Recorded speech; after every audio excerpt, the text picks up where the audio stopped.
You're listening to Supervision with a Vision, where we discuss all things supervision. I'm your host, Sarah, professional counselor, marriage and family therapist, play therapist, eating disorder specialist, and cookie lover, with my co-host, Heather, marriage and family therapist, certified Together in Texas counselor, a Texas transplant from California, and outdoor adventurer. Hi, welcome to Supervision with a Vision. Today, Heather and I are discussing when supervision feels good and when it doesn't. This week, we read Why Good Supervision in Psychotherapy Matters from Psychology Today. One of the points it made is that the early experiences we have in our training really shapes our career. Heather, what are some experiences that you had early on that you feel like really has shaped your career? I started not in psychology, I started in education. I was working at private school, and the director of that program put a component into the education about character. Just really loved that he did it, but I also started paying attention. All the things that he did with staff revolved around character and what it meant to have a different character trait that we were teaching to the kids every month. He held the staff accountable. That was one of the first things that really impacted me going into family therapy. I can think of some of my early experiences. A lot of them could be summed up with, or some of my favorite ones at least, could be summed up with play hard, work hard. Yes. I enjoyed my coworkers so much and they had so much fun and they worked their butts off. They cared. It was important to them. Their work and what they were doing was really important to them. They were passionate about it. And man, did they relax and enjoy themselves when they weren't working. I think that really made an impression on me. Right. Something that you were able to hold on to. Other things that have made big impacts were also sometimes big mistakes. Right. I worked in a juvenile detention center as one of my first, either it was practicum or internship sites. It was a juvenile detention center, and it happened that all of the therapy personnel were women. Oh. And all of the clients were boys. They were all 12 to 18-year-old boys in this juvenile detention center, and all of their therapists were women. Right as I was starting, another therapist got in trouble and left before getting fired. She was handing out a copy of a book that was really, I don't know how you would describe it, explicit. Okay. And she was writing her name and her phone number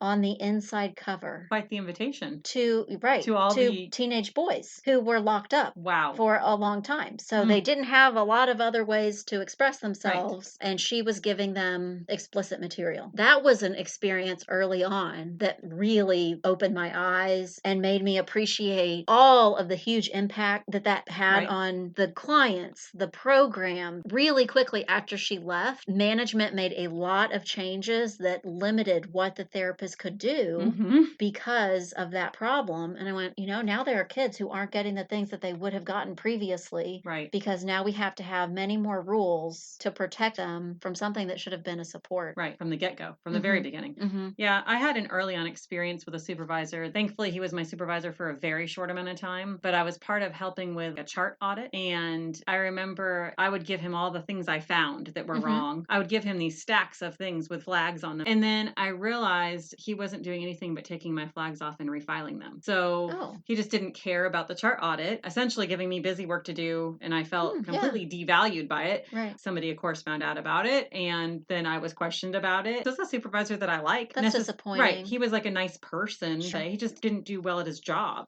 I don't know why he was hiding the audit or not fixing things that needed to be fixed. Often he would say, oh, she doesn't work here anymore. Just put it in this pile. That sounds like an experience that was mixed. I mean, it was very mixed. There were positives within that situation, and there were also things that you learned maybe that you didn't want to repeat. Right. I have an example like that. One of my first jobs out of school, I learned an awful lot. Some of the things that I learned were things that I definitely take with me and continue to try and use. And some of the things that I learned are things that I told myself I would never do again. Right. Or that I would never be involved in again. Right. One of those, it sounds pretty bad, but actually I took it away as a positive. When I interviewed for one of those early jobs, the clinical director was very clear that she wanted me to look at the restraint room before I took the position because other therapists had been hired and then realized that the restraint room was something that was used and they were upset and didn't work as a team when the restraint room was involved. She needed a team player. I didn't like the idea of the restraint room. I did take the job. I was able to wrap my head around why that was used and how it was used. But what I took away from that was I want to be well informed about what I'm getting myself into. Right. And that now, as a supervisor and sometimes manager, I want to give anyone that I'm considering hiring a fair chance to know what they're getting themselves into. Right. I don't want someone who doesn't want the things that they're going to be asked to do or knows of themselves that it's not something that they would handle well. I appreciated that in that supervisor that she did expose me to that right away. And I have taken that with me, that it's something I want to offer or provide people when I'm working with them too. Well, and especially to make sure they have the same mindset. Heather, the second point in our article this week is the importance of the parallel process that's happening during supervision. Can you think of any times where you've experienced your personal growth as a supervisor at the same time you're witnessing the personal growth of one of your supervisees? Yes, it was interesting. He was the first male supervisee I had. That was really great because I hadn't experienced understanding therapy from a different point of view. And he and I were very, very different. He would have different ideas about how to interact with clients, whether it be teenagers or adults. He would share an intervention that he tried. In my head, I remember going, well, that's going to go bad. And then he'd get this great outcome. And I've learned and grew a lot from that situation. The two of you had many different situations or times where you were both learning from each other. One specific example that I can think of, I know that I am not great at using different pronouns in language. Oh, yes. I can think through it and get it right if I'm writing something, but if I'm trying to use different pronouns conversationally, I get so tripped up. It's helpful to me in the past when I've had interns or supervisees that are more effective or fluent in doing that. But I'm happy to practice with them. Like, please practice with me.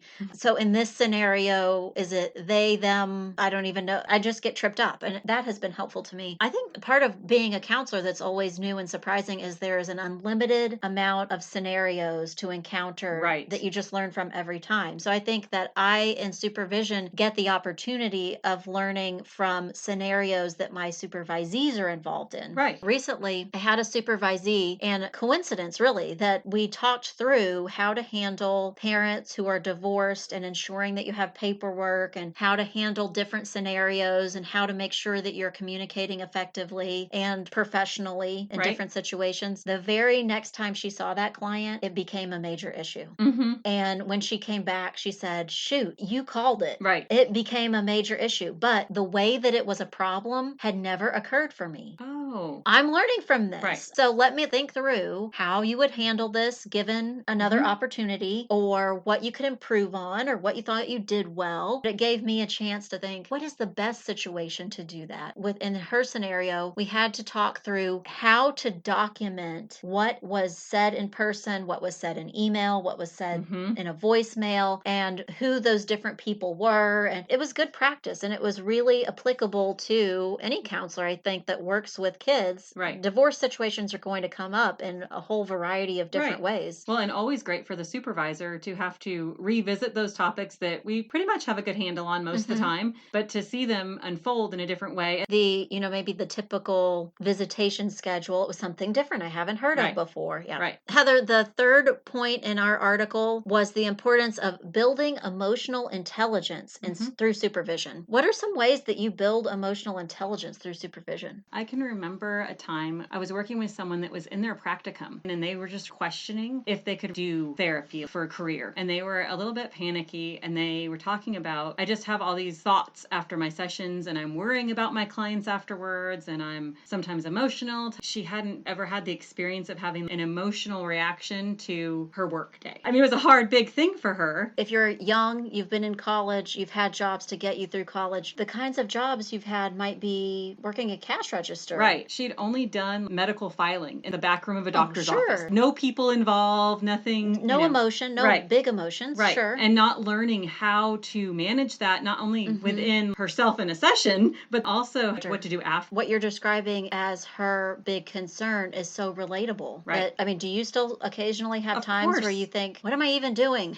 Right. So it's an important big question for a counselor. Right. Listening not just in order to reflect feeling, but listening for that deeper meaning. I'm imagining listening to her, you kind of had to piece together her meaning in order to be able to discuss what was happening for her. Yes, so much of this was brand new for her and she hadn't experienced it before. A lot of my other supervisees had been people that had had an education background or they'd already worked in some form of mental health just without a degree. And so this was the first time that I'd worked with someone that had no awareness to how emotionally taxing, I don't know if that's the right word, but the connection is right. and how important it is to know that about yourself. You do kind of build up some resistance, I believe, over time. You don't react to every client, but there's always an emotional connection. We're dealing with people's lives and people's relationships. That's a real challenge, I think, of counselor education programs. You just really can't give someone a taste of what it's like to be a counselor until they're really right there on the edge of being a counselor. Right. Someone like this student or intern or supervisee just might not have had the chance yet to experience what it's like to work in a helping profession. And all we really did to alter that plan was to make sure her client load stayed small for a little while so that she wasn't completely overwhelmed, as she also learned to manage some of that. Something that I run into often in supervision is a supervisee asking me, hey, well, what do I do? You know, probably that question first comes from their client asking the supervisee, what do I do? And then the supervisee turns around and asks me, okay, what do I do? I think building emotional intelligence or teaching emotional intelligence in a supervisee means answering that question without giving them the answer. Right. So responding, but not saying, step one, do this. Step two, nod and lean in and say, That's not what's going to make counseling effective or work. I like that idea that it's not answering the question exactly, but it's responding to the question through understanding, through practicing what it looks like to build emotional intelligence rather than giving a paint by number or step by step. Something that I've used with eating disorder clients that is a little more step by step, but it's for the purpose of building emotional intelligence is the hunger fullness scale and an emotional check-in at the same time. So I'm asking them to check in with their body and give me a description of what they're noticing in their body, and in this case, how hungry or not hungry they are. At the same time, also talking about emotions, so then they're connecting and being made aware of, do those things match or are they in conflict with each other? How are those impacting each other? So really like to that. build that awareness and emotional intelligence, I think sometimes it could be adapted and would be helpful for a supervisee to use something like that in supervision. Absolutely. Heather, the last thing that we discussed after having read our article this week was the importance and what it's like to hold space for supervisees in supervision. That you just allow them to have time to process those things that are going through their heads that they're not going to be able to say to anybody else. They're not going to be able to say those things to their client. A lot of times I know for myself, if I can talk it out, sometimes I come to my own solution. If by conferring with a colleague, I just needed space. Right, I agree. Sometimes in supervision, it's purposeful because there might not be anybody else in your life that would understand the counseling dynamic quite the same way a supervisor would. You could maybe go home and say, man, I had a tough client today. It might not hold the same meaning for that person at home who's listening as it does for a supervisee who's lived that kind of experience before. So even to have that base to just experience and express what it's like is important. Admittedly, I think that this is super important, and sometimes I let other things get in the way. I think it's easy to let other things sneak in. I was just thinking, times where I feel like this gets away from me are times when I feel like I've got so many things on my to-do list with that supervisee. That I want to make sure we talk about training for telehealth, that I want to make sure we're talking about how many direct hours they're getting, or all the logistic things. And maybe it's not even just logistic things, but I'm telling them there's a CEU opportunity that I think would be really great for you. It applies to the client you're working with, things like that are useful and practical, but it's still not always preserving that important space just for being, for listening. Right, just listening through whatever's happening. It gets really easy, especially if you know they're working with a certain population, to jump right in with those things. It's hard to balance. One way that I do that, I think I've mentioned before, I start out sessions and say, let's take care of housekeeping stuff. And we talk about whatever it is, that their credit card that I have on file has expired, or if we need to change our appointment time for next week, or things like that. And I try and include, I saw this CEU thing, I'm going to email it to you, and then say, okay, we're done with that. Let's move on to talking about clients. I like that. Holding space. Sometimes that works better for me than other times. I get carried away with that. Just like, okay, in these first 5 minutes, let's get these things done, and then we can move forward. Just shaking my finger at myself for not always keeping that space for listening. The importance to me is that they really feel safe when you do regularly have time to listen, to discuss, to just appreciate the emotion in what they're doing and what they're learning. I think then it means they bring things to you more quickly. They feel safe to say, I don't know what I'm doing, or I need help here. It creates an important, safe place. I think that develops, but it's great when it can develop quickly. Then they have more time with a supervisor that has that space. Thanks for listening. Today we talked about when supervision feels really good and when it doesn't. You've been listening to Supervision with a Vision. Head on over to iTunes to subscribe, rate, and leave a review. Be sure to check us out on Facebook and Instagram at Therapy Academy to join the conversation and get show notes. We'll be back next week with more Supervision with a Vision.